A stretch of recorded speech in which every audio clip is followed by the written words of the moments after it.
Well, as we are in the middle part of Luke chapter 6, we've been looking at Jesus' Sermon on the Plain or Sermon on the Level Place. I believe it's distinct from the Sermon on the Mount, but covers a lot of the same territory, restates some of these things, sometimes adding some things, sometimes omitting some things, but giving the same basic truths a little different way for a little different audience. And in essence, what Jesus does here in this Sermon on the Level Place is he gives a contrast, and we just looked at that last Sunday. The contrast between living right side up and being upside down. And he shows us, as members of his kingdom, how to live right side up in an upside down world. And it is a contrast, because there are two kingdoms in conflict. The kingdom of God and the kingdom of this world. And so like salmon swimming upstream, we need to live right side up in the midst of this upside down world kingdom. So Jesus is about to teach us now one of the most radical ways to do that. And that is by loving our enemies. He calls all of his disciples then and now to do that. And this really is as radical as it sounds, loving our enemies. Because in Luke 6:27, the word for enemies is rooted to a verb that has the idea of to hate. When used as a noun, it's speaking of an adversary or a foe, someone who wants to fight you, someone who hates you and is against you, and therefore they are working to harm you. That's the idea of an enemy. Think of someone like that in your life. Now, how would you like to respond to that person? And you don't have to answer. In fact, please don't. But think of that in your own heart. How do you naturally, in an upside down kind of a way, in this world's way, how do you naturally want to respond? The natural tendency in a sin-filled world, in our unredeemed flesh, the natural tendency is to want to retaliate, isn't it? To want to get back at our enemies, to hurt them because they've hurt us, or maybe try to hurt them before they could hurt us. That's the world's way. But Jesus calls us to something far different than that. Jesus calls us to love them. And that word love in the first century is from a Greek word that is agapeo, or agape as we know it. That was a rare term in the first century. In fact, in many ways, it's a word that was created for and by Christians to describe the way Christ related, the way Christ loved, that had never been seen before. It demonstrates the kind of love that doesn't do things in order to get, but instead comes to serve and to give. The kind of love Jesus demonstrated, the John 3:16 kind of love. God so loved the world that he did what? He gave. It's that kind of love where Jesus said, I have not come to be served, but to what? To serve. That's the kind of love that agape love is. And it stands in stark contrast to the other Greek words of the time for love. Eros, which is sexual or romantic love. Philos, which is family love, brotherly love, like Philadelphia. And Sturgios, which is just natural human affection for other people. Agape love is in a totally different category, though, from all of those. And it is a kind of love, again, that had really not been seen in action until Jesus came. He showed us what agape looks like. He showed us how to agape by living to serve and by dying to save. And now he calls all of us who trust him and follow him to reflect that same kind of love in this world. Now that isn't easy, especially when it comes to loving our enemies. And so we need God's help. But even though we've prayed already, I'd like to pray again, asking specific guidance in loving our enemies. Would you bow with me? Lord, loving our enemies can be one of the most difficult things to do. And so I pray you'd show us today what that truly means, and also what it doesn't mean, that we wouldn't have misconceptions that make us give up before we even start, because we might even misunderstand what loving our enemies truly is. Show us then what it means and how to love genuinely, not with words only, but with actions and in truth. Pray this in Jesus' name. Amen. Again, loving your enemies is not easy, and yet Christ requires us to love our enemies. We see this as Jesus continues this sermon on the level.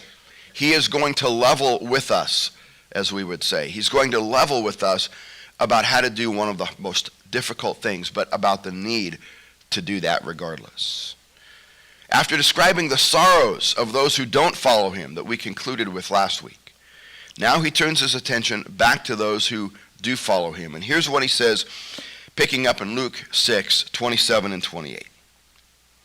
But I say to you, in contrast to those who don't follow and therefore have woe and sorrow ultimately, in contrast to them, I say to you who listen, love your enemies. Do what is good to those who hate you. Bless those who curse you and pray for those who mistreat you. So in this sermon, Jesus is going back and forth between the upside down and the right side up.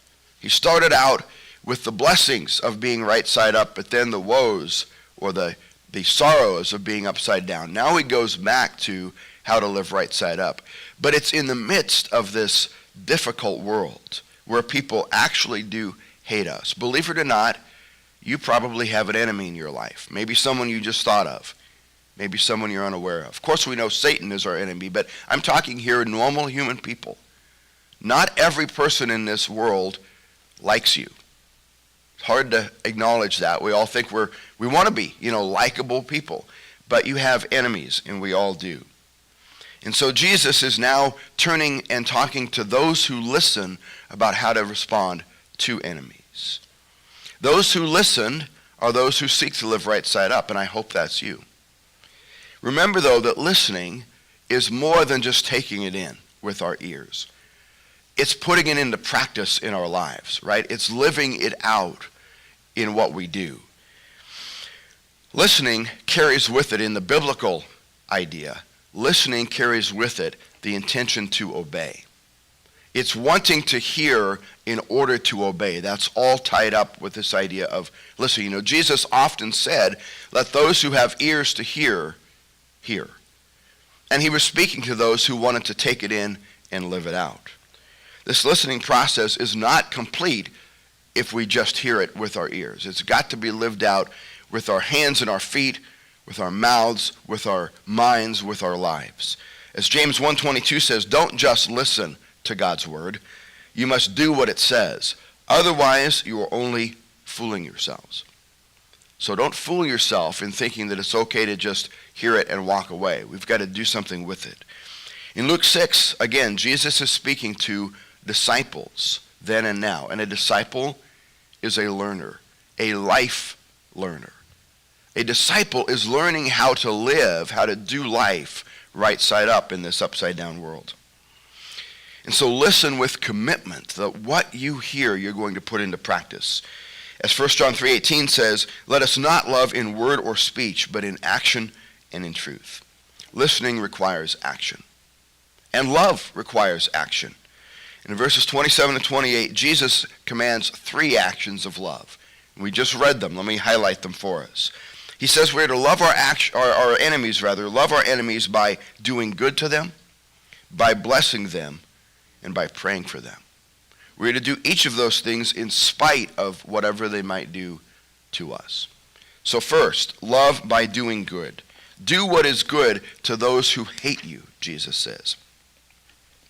Now, each of these actions, these 3, stands in contrast to the negative actions of our enemies. He'll say, do this to those who do the wrong thing. Do the right thing to those who do wrong. And I believe as we look through these 3 things, that we'll see the severity of our enemies' actions increases as we go along. In fact, this first item of our enemies is not actually an action so much as an attitude. To hate is an internal thing, right? It's to detest, to abhor as an attitude.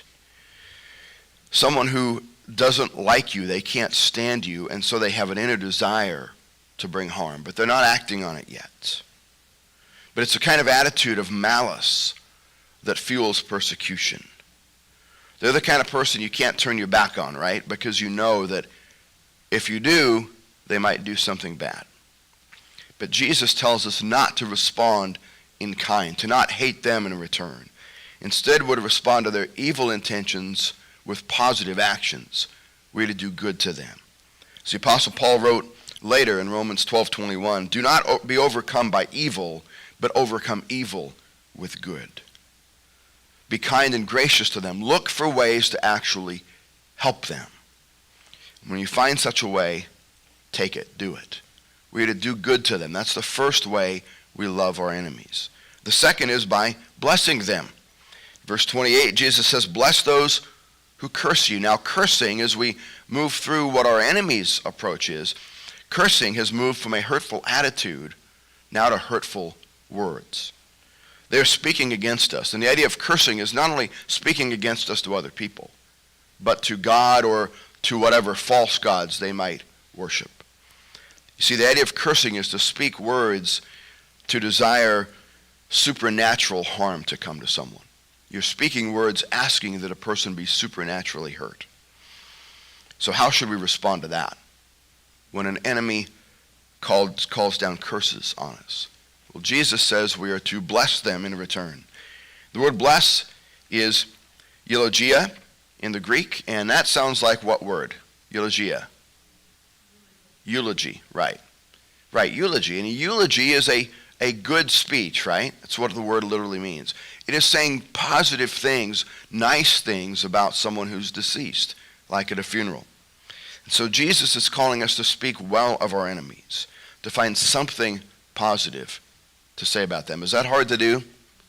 Yeah. That can be difficult, especially if they're saying all kinds of negative things and curses against us. Now, Jesus is not telling us to make up stuff here. He doesn't want us to lie. But he wants us to genuinely seek to find something positive that we can comment on. Might just be the fact that they are actually sincere in their beliefs, even if they're sincerely wrong, and that those beliefs might lead them to persecute us. Still, hey, we recognize they're sincere in it, perhaps. Or it might be that they are truly kind and caring to other people in their lives, even though they're mean to us. Maybe they do, look out for other people in their lives. Very few people are all bad. There are some we could probably think of in history or in life, but very few people are all bad. And so he's calling us to find something positive in our enemies. But even if we can't do that, if we can't say something positive about them, he at least wants us to say something or speak something positive for them. And that is in the form of prayer for them, asking God to work in their lives. And that's how he concludes in verse 28, this section. Bless those who curse you. Pray for those who mistreat you. And now, by the way, as we move through our enemy's approach to us, we get to something that is actually action, mistreating. Our enemy, in this case, has moved from thinking hurtful things to saying hurtful things, and now to actually doing hurtful things to us. How are we to respond to that when they actually begin to take actions against us that hurt us? Well, Jesus says that one thing we're to do is to pray for them. Now, it's not the only thing we're to do, okay? Because if someone is physically harming you, or if they're physically abusing you, you need to get out of that situation. I want to be very clear about that. So prayer is not the only thing to do if they're literally mistreating you physically. Get out of that situation, but also pray for them, hard as that may be to do. You can do both. Pray for those who mistreat you and flee from that situation. I'll talk more about that in the next section. But prayer is part of our responsibility for our enemies. Now, he doesn't specify how we're to pray here. It is in a positive context, so we're not to pray for God to condemn them, even though we might feel like that. But it doesn't mean we can't pray that God's going to do something tough to shake them up. See, that word prayer has the idea of interceding for. And so we are to bring them before God and ask him to work in their lives. And there have been times with really difficult or mean people in my life where I've had to pray, God, I pray you do whatever's necessary here. Do it the easy way if possible, but do it the hard way if needed. God, it would be great if you could speak to them in a still small voice and get their attention. But if that doesn't work and you have to break down barriers That's probably going to be painful, but do whatever's needed. You see, because vengeance is not mine, it's the Lord's, I leave how to do that with him. Right? It's not up to me to determine how they need to be dealt with. I just say, God, do what's necessary, recognizing it could be difficult, but that part's up to him. And so we can be honest with God in prayer, and yet we can also be praying ultimately for God to work for good in their lives, because the thing we want most of all, the greatest justice, is for them to come to Christ and truly have a life change, because Christ has taken their punishment. There'll still be consequences, but we can pray that they wouldn't be condemned, that they'd turn to Jesus. And so Jesus commands us here to do good to people, to speak good to people, and to pray good for people. And not just any people, but our enemies. That can be hard to do, but that is what he calls us to do. So Jesus has given some instructions here about love in action. Now he's going to move from instruction to illustration. A couple illustrations about what that could have looked like in the time in which he walked the earth. Listen to his words now in verses 29 to 31. If anyone hits you on the cheek, offer the other also. And if anyone takes away your coat, don't hold back your shirt either. Give to everyone who asks you, and from someone who takes your things, don't ask for them back. Just as you want others to do for you, do the same for them. Now Jesus uses examples here that would have been very familiar for people in the first century. The Jewish people were under Roman occupation, so that is the context. They are living under oppression. That is the context. And these kind of unjust situations would have been typical for them. The situations we face in specific things may be quite different, but the principles remain the same. The principle from verse 29 is don't retaliate when someone insults you. When Jesus says, if anyone hits you on the cheek, offer the other also, he is not saying that we are to put up with abuse. I want to be clear, that is not what he's saying. Instead, he's telling us how to respond to insults. I want to give a little bit of explanation about that. In the first century, hitting someone on the cheek, that's what it meant. It was an insult. It was not a punch, it was more of a slap. And in fact, as Jesus says, parallel passage in the Sermon on the Mount, Matthew 5, I tell you, don't resist an evildoer. On the contrary, if anyone slaps you on the right cheek, turn the other to him also. So it was not a clenched fist like a punch, it was a backhanded slap. And we can see it's backhanded because if a person was hit on the right cheek, it had to be by the right backhand of a right-handed person. So a backhanded slap, not a forward punch. So it was not considered a physical assault in that setting. It was a public insult. It was the most severe public insult that could be given. It was an offense against the person's dignity. That's the issue. So again, Jesus is not saying that if you were abused, you should just stand there and take it. And this verse has been misapplied to tell people that. And it is more than regrettable. It's horrible that it's been misapplied that way. But Jesus is not even talking about abuse here. He's talking about being insulted. So if you're abused, get out of that situation.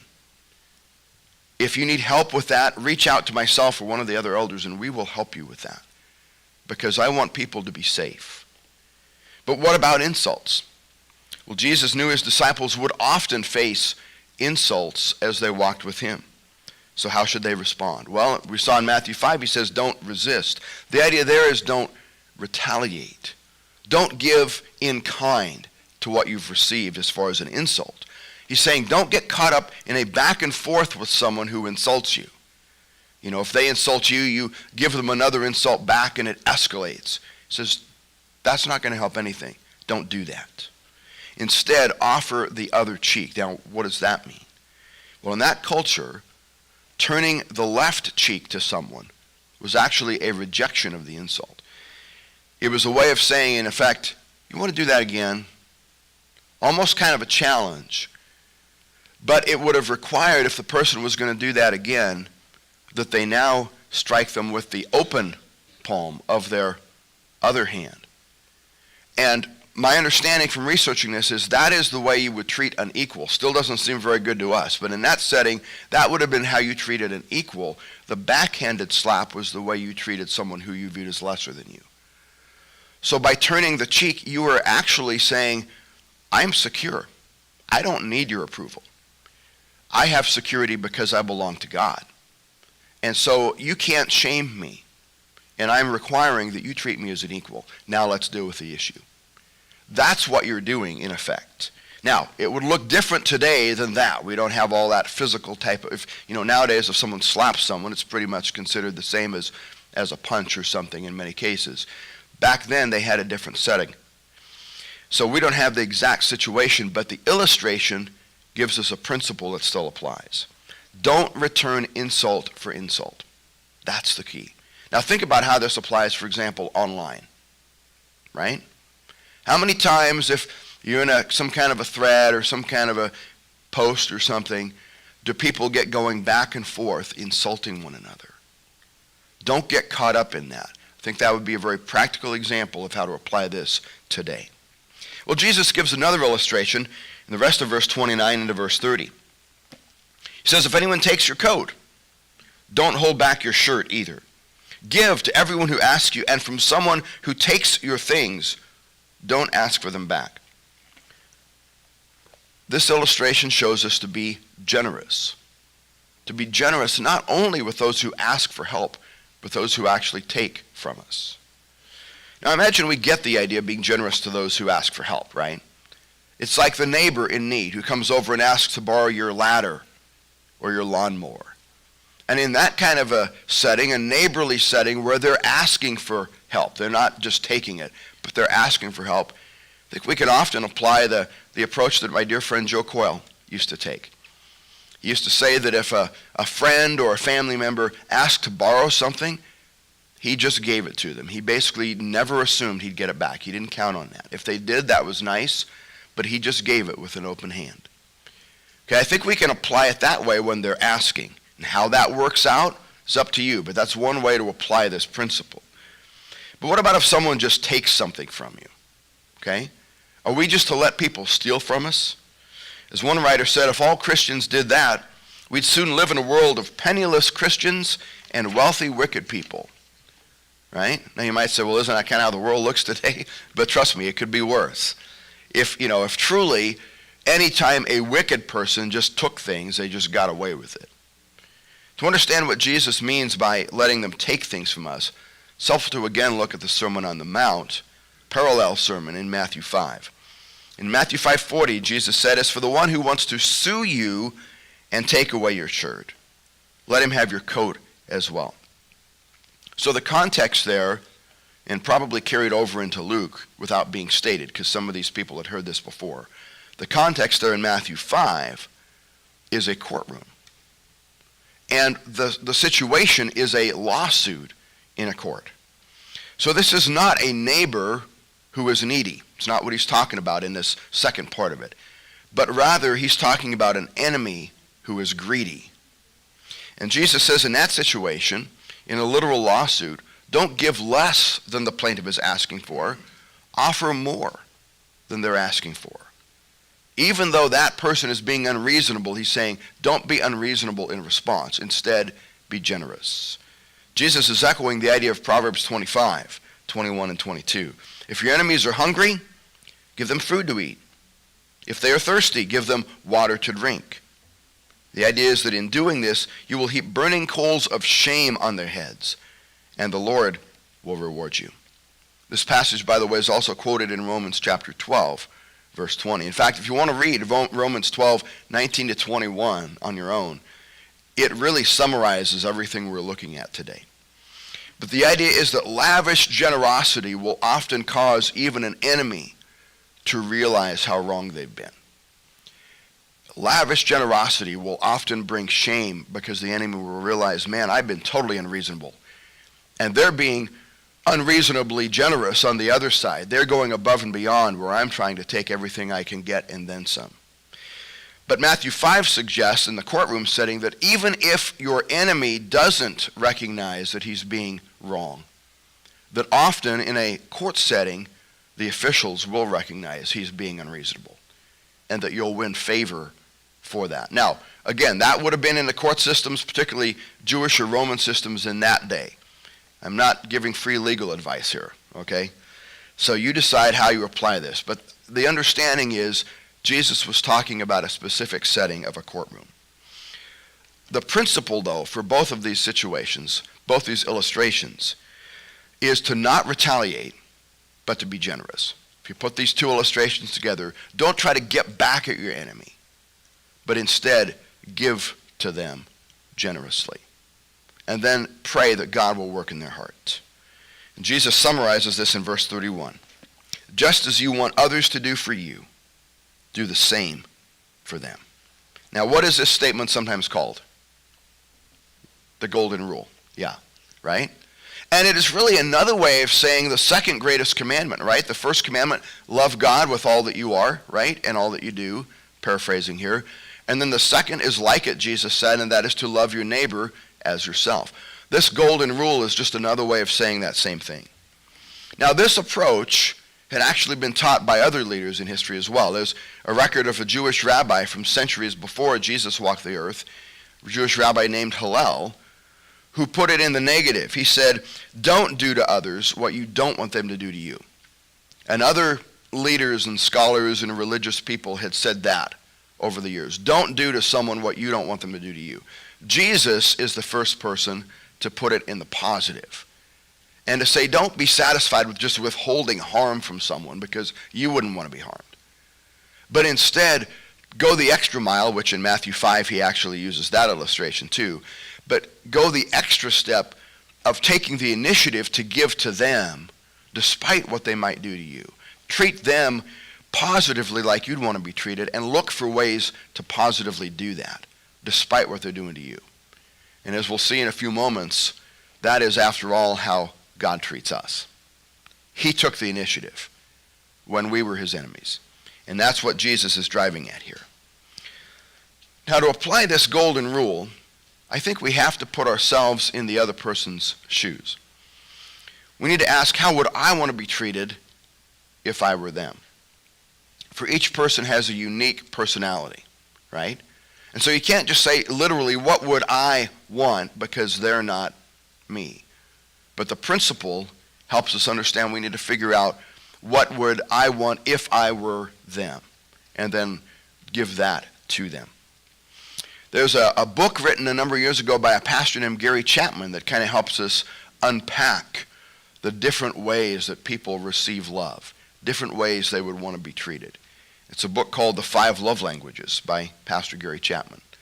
And just to mention those, because these are different ways you can treat people the way they would want to be treated, depending on their personality. Some people respond well to words of affirmation, others to quality time, others to meaningful gifts, others to acts of service, and others to physical touch.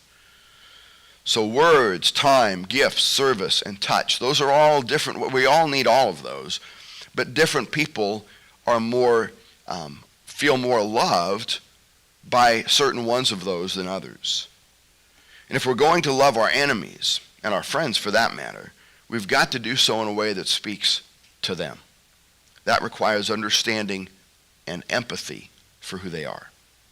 Yet even with all of our differences, all of us do need and desire, I think, 2 basic things across the board, no matter what your love language is. And that is respect and dignity. Being treated with dignity and respect. And that is something God wants us to give to every person. First, because every other person is made in the image of God, just like you are. And secondly, because Christ died for them. 1 John tells us he died for the sins of the whole world. Now, they're not saved unless they trust him, but that's available to them. Christ loves them as well as you. Now, I know this loving our enemies is not easy to do. Trust me. I know it's not easy because I've experienced how difficult it is. I was picked on when I was in junior high. Some of you have heard me tell some of that story before. I was bullied. Going to school on the bus, walking the hallways at school, coming home on the bus. Pretty much everywhere I went in 6th and 7th grade in particular, 6th grade here at the elementary school at the time, but then 7th and 8th grade over at Cascade, I was bullied by different people. I was a pretty easy target, apparently. It was a difficult time in my life, but it was during that time that I came to Christ personally, that I began that relationship with him through faith. And that changed everything, really did. Because when I did that during the end of my 8th grade year, or beginning of my 9th grade year, when that happened, I began to not worry about what other people thought of me. Because I knew I was loved with God, and I was secure in that love. And because I knew I was loved by God, then I could just look for how could I bless them? How could I pray for them? How could I help them? And as I did that, I began to understand something that Luke Cranston puts very memorably. He says, hurt people hurt people. And other people have probably said that, but hurt people hurt people. And I began to understand that as I had that kind of compassion and empathy for people now, began to realize that a lot of the people who were picking on me came from very dysfunctional homes, very bad situations themselves. Now that didn't make their behavior right, but it did help me understand and care about them as individual people. Now, caring about them did not mean that I put up with violence, though. Okay, there was one guy who was a couple grades ahead of me. In fact, he ended up getting held back. So when I was, I think, 8th grader, he was, anyway, bottom line, he was a lot older and a lot bigger, all right? And he would follow me around, and he eventually started pushing me and literally pushing me around, shoving me into lockers and stuff like that. And when that started to happen, I went to the vice principal about it. I wasn't going to put up with physical abuse. And the vice principal suspended him, and he never bugged me again. So there is a time for standing up and not just taking it. But with most of the kids, my approach was just treating them with love and respect, and that brought about a real change where they began to realize I cared about them, and they began to respect me. And within a couple of years, they voted me to be the class president, later student body president. And a lot of people would start to come to me. Some of these people who had once picked on me would come to me and share some of their problems because they knew that I cared about them despite what they'd done to me. They saw that I truly wanted to help and wanted to serve in their lives. Now, I'm not saying that loving our enemies is always going to bring some big success story like that. And I'm certainly not saying that it's easy. But the Lord himself says that Christ does reward those who love their enemies. He rewards us for loving our enemies. May not look like my experience all the time, but he will reward us now and especially in the future. And we see this in Luke 6:32-36. And by the way, as we read here, count the number of times we see the word credit. Credit. Jesus says, 32-36, if you love those who love you, what credit is that to you? Even sinners love those who love them. If you do what is good only to those who do good to you, what credit is that to you? Even sinners do that. And if you lend to those from whom you expect to receive, what credit is that to you? Even sinners lend to sinners to be repaid in full. But love your enemies. Do what is good and lend, expecting nothing in return. Then your reward will be great, and you will be children of the Most High. For he is gracious to the ungrateful and evil. Be merciful then, just as your Father also is merciful. So how many times did Jesus use the word credit in those 5 verses? 3 times, all right? And notice, it's actually in the first 3 verses. So he used it once per verse in the first 3 verses. He also uses other banking words, right? Like lending and being repaid. And then he wraps it all up by talking about a reward that the Father has for us. So he wants us to know that God keeps track of how we love our enemies. God sees, even if they don't. God sees, God keeps track, and he will reward us for loving our enemies. Rewards, though, are for actions that are not repaid, or at least that we don't anticipate being repaid. Look again at verses 32-35. If you love those who love you, what credit is that to you? Even sinners love those who love them. If you do what is good to those who are good to you, what credit is that to you? Even sinners do that. And if you lend to those from whom you expect to receive, what credit is that to you? Even sinners lend to sinners to be repaid in full. But love your enemies, do what is good, and lend, expecting nothing in return. Even though Jesus is using banking terms here about credit and about lending, he wants us to understand that love is not transactional. Love is not transactional. It is not simply a business, even though he's using business terms to make the point. But love is deeper than that. That is, we do not give in order to get. Not directly. We give trusting that God is going to give back to us and then some. But he'll do it in his time, in his way. He will reward us, but we're not trying to get from the person we're helping. Right? God's going to bring it back around. Maybe from some other person completely. Maybe from some other situation completely. And ultimately it's going to be in heaven and the new creation. But we're not giving to get from the people that we're helping. We're letting God reward us as he sees fit. And God rewards us for actions that reflect him and our relationship with him. That's Jesus' promise as he wraps up there 35b and 36. Then your reward will be great, and you will be children of the Most High. For he is gracious, God is gracious to the ungrateful and the evil. So be merciful just as your Father also is merciful. You know, I've heard Christians who have trouble with this approach because they find it disconcerting or wrong almost to be told that we should do good things in order to get rewards. That still sounds to them transactional, that we're being motivated by heavenly rewards. But, you know, Jesus doesn't think that. Jesus calls us to think of the reward. He wants to motivate us with rewards. Two quotes from C.S. Lewis can help us properly understand rewards, and both of these are from a sermon or a lecture he gave called The Weight of Glory.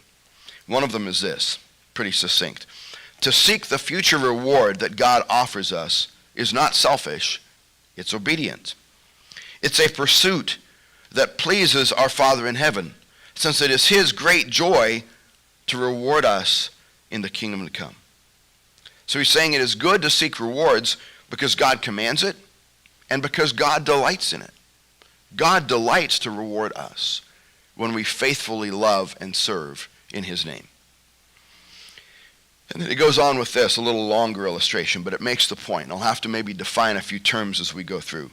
But he says, we must not be troubled by unbelievers when they say that this promise of reward makes the Christian life a mercenary affair. In other words, transactional for personal profit.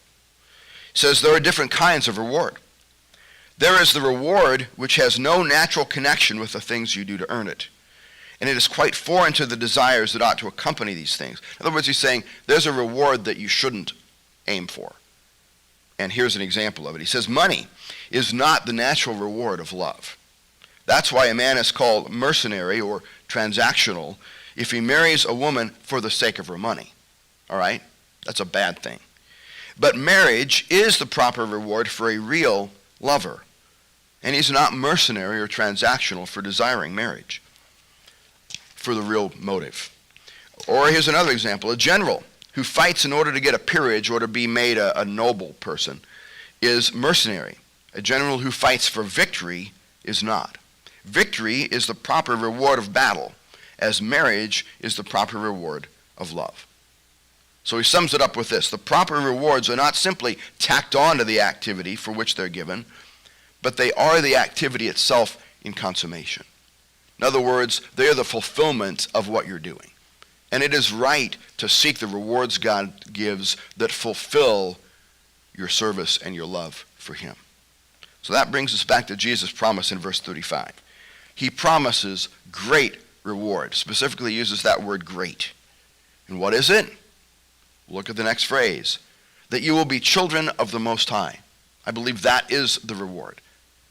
Now he's not saying that we love in order to become his children or of God's children, that we're trying to earn a place in God's family. Not at all. No, he's saying that loving our enemies shows that we are God's children and helps us grow to be more who we already are. Does that make sense? loving our enemies, demonstrates that we already belong to God's family through faith in Christ.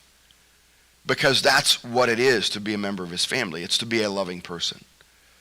And as we do that, even in the hardest situations, it helps us grow in that. So it becomes its own reward in many ways, becomes its own fulfillment.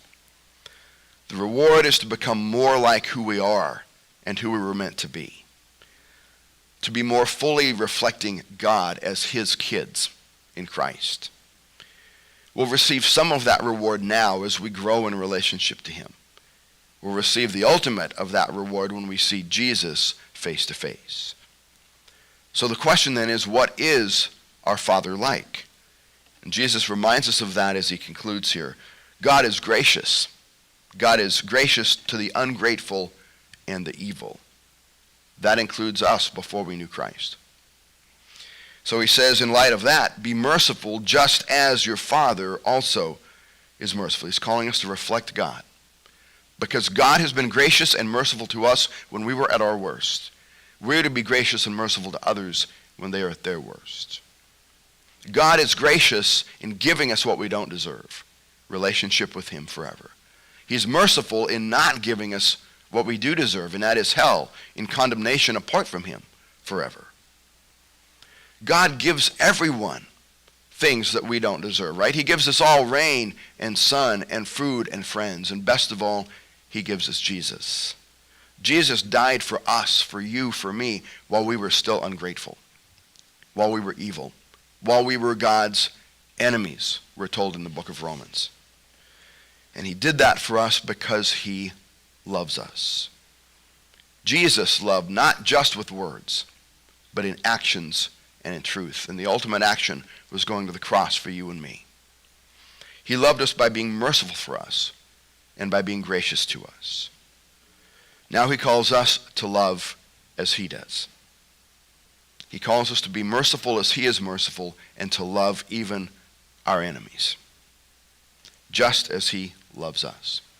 And he's given us a reminder of that in communion. So I want to invite those who are going to serve, if you'd please come forward.